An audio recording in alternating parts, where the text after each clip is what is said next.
राजस्थान में डेंगू का प्रकोप गहराया हुआ है। अब तक के आंकड़ों को अगर देखा जाए तो संपूर्ण राजस्थान में डेंगू के 50,000 से 1 लाख रोगी सामने आ गए हैं। डेंगू का प्रकोप दिन ब दिन बढ़ता जा रहा है। अब तक इलाज में डेंगू के लिए बहु उपयोगी बकरी का दूध माना जाता है, जिसके लगातार उपयोग से डेंगू रोग जल्द ही ठीक भी हो जाता है।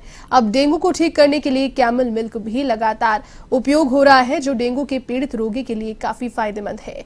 एक रिसर्च के बाद इस बात का दावा किया जा रहा है। बीकानेर के राष्ट्रीय उष्ण अनुसंधान केंद्र तथा सरदार पटेल मेडिकल कॉलेज बीकानेर में एक प्रोजेक्ट शुरू किया जाना है, जिस पर डेंगू से पीड़ित रोगियों को कैमल का मिल्क भी दिया जाएगा, जिससे इस दूध के असर को भी देखा जा सकेगा। केंद्र के निदेशक डॉक्टर आर्थ बंधु साहू ने बताया कि जिस तरह से बकरी के दूध में कंपोनेंट्स होते हैं, उसी तरह के कंपोनेंट कैमल मिल्क में भी पाए जाते हैं। कैमल मिल्क बकरी के दूध की तुलना में कम एनर्जी पैदा करता है, जिससे बकरी के दूध की तुलना में फैट भी कम है। एंटीऑक्सीडेंट कंपोनेंट तथा आयरन भी इसमें ज्यादा होता है। इस रिसर्च के परिणाम को लेकर राष्ट्रीय उष्ण अनुसंधान केंद्र के निदेशक डॉक्टर साहू से खास बातचीत की बीकानेर संवाददाता के सिंह ने।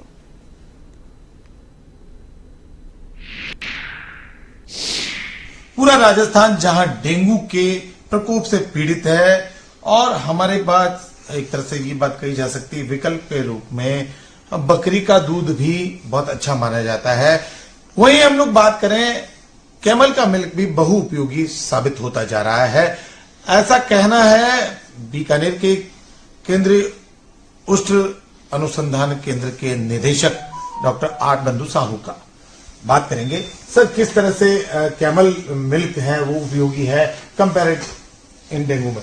कैमल मिल्क को डेंगू के अगेंस्ट में अभी तक इस्तेमाल करके इसका कोई रिपोर्ट हम उपलब्ध नहीं किए हैं, लेकिन अभी जैसे आपने बकरी का दूध को कैमल डेंगू के अगेंस्ट में बात करें, तो उसी हिसाब से हम बकरी का दूध और कैमल का दूध को कंपेयर करें तो कैमल का दूध बकरी के दूध कंपैरिजन में कम एलर्जी पैदा करता है।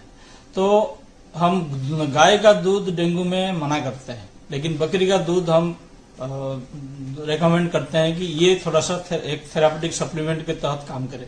तो मेरा मानना है तो कैमल मिल्क बकरी मिल्क से भी कम एलर्जी है, और कुछ कंपोनेंट्स कैमल मिल्क में बकरी मिल्क के कंपैरिजन में है।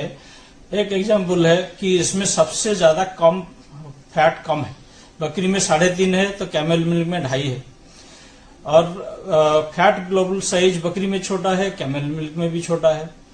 बकरी मिल्क में कुछ कंपोनेंट एंटीऑक्सीडेंट कंपोनेंट्स को ज्यादा मानते हैं, कैमल मिल्क में भी एंटीऑक्सीडेंट कंपोनेंट भरपूर है, विटामिन सी, जिंक, सेलेनियम, ये सब भरपूर है। उसके अलावा कैमल मिल्क में आयरन की कंपोनेंट्स और कैल्शियम फास्फोरस का बैलेंस, ये सब चीजें संतुलित के ऊपर है, जिसके तहत हम ये कहेंगे कि कैमल मिल्क एक थेरापेटिक सप्लीमेंट के तहत या इसका न्यूट्रास्यूटिकल वैल्यू बकरी के मिल्क से ज्यादा है।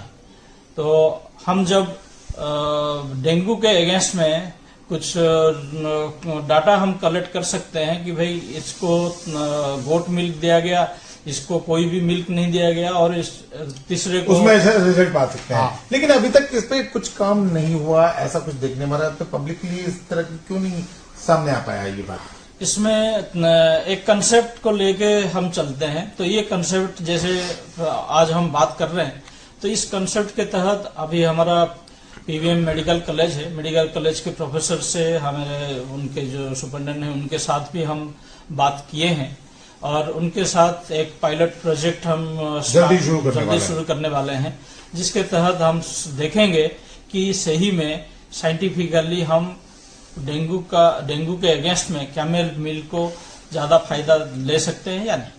तो निश्चित रूप से डेंगू जो कि भयावह इतना होता जा रहा है, उसके लिए खास बात अगर हम करें तो कैमल के मिल्क को भी उपयोगी माना जा रहा है। के सिंह, A1 TV।